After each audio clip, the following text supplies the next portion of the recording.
As I put my clothes back on, I was overwhelmed by this feeling of shame. But I appreciate that that's an odd place to start the story, so let's circle back to the beginning. My name is Manyika, and when I was 12 years old, I was in grade 7. Rather, I was in that academic sweet spot right between the end of the last exam and the end of the actual term. So this is just copious amounts of free time. As grade 7s, we had traded in our trepidation for excitement. We had swapped out the school bags and the school books that we'd carry in our bags for swimming trunks and beach towels, and traded in our cool drinks and sandwiches for nothing, because you always need cool drinks and sandwiches. But basically, we were coming to school so that we could attend assembly and then go swimming.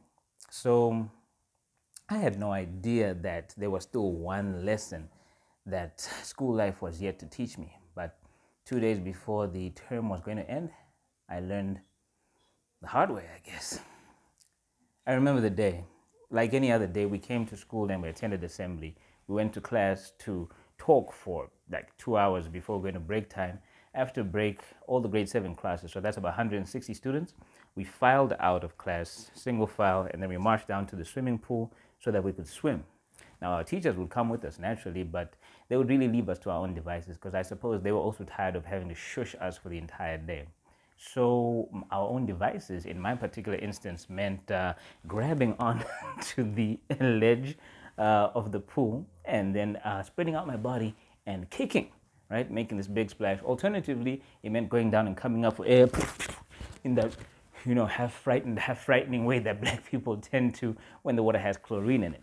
But this was a day in the life. But on this particular day, before we move on with the story, actually, it's important for you to understand that I was able to have fun whilst doing this because I have a superpower.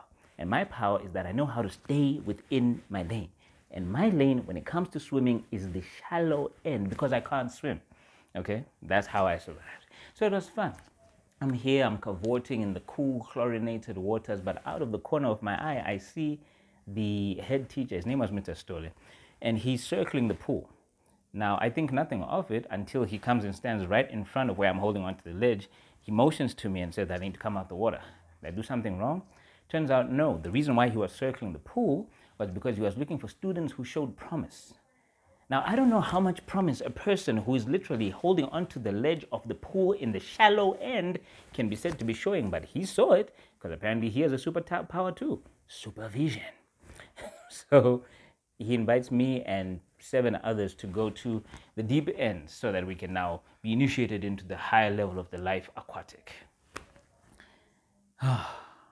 They say you should beware the naked man who offers you his shirt. I say you should beware the man from a landlocked country who tells you to go the deep end whilst he's dressed in a 3-piece suit. He's not coming to save you under any circumstances. But I was 12, which is young, and I was chosen, which is validating. So I didn't have the courage or the confidence to be able to tell him that regardless of what you think you saw, I know that I am not up to this task. Please excuse me.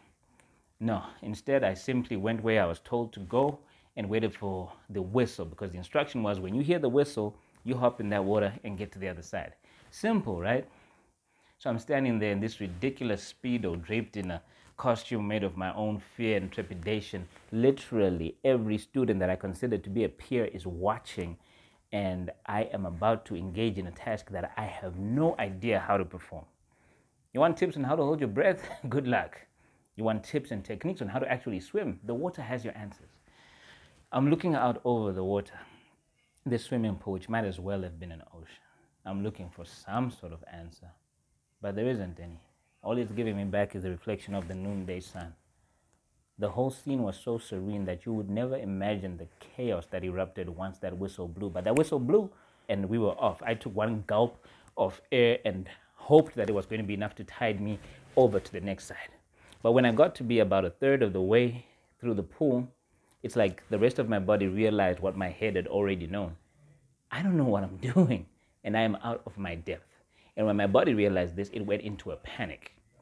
So whilst the panic is coming over me in waves, I'm realizing that this day at school is literally life and death. I'm drowning.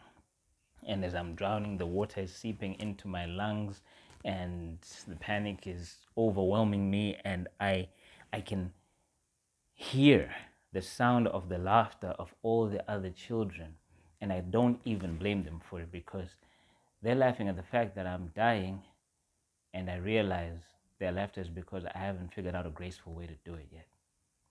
So in front of their eyes, I'm being transformed from a child into a mess of writhing limbs, of frothy water, of legs and arms and screams and fear.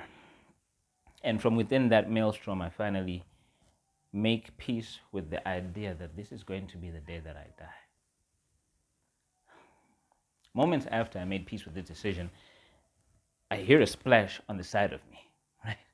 And I was hoping that Mr. Stoll had actually taken off his suit and jumped in to save the boy, but no, that's not what's happening. When I made it out of the pool, it was to the realization that this person who had come in to save me was a classmate of mine named Vanessa. There's a saying amongst my people. We say, Nyazi zinokunda rufu, which means that shame trumps death. You see, I had just been saved from drowning by a girl in front of every student that I considered a peer. I just wanted to go home. And as I put my clothes back on, I was overwhelmed by this sense of shame.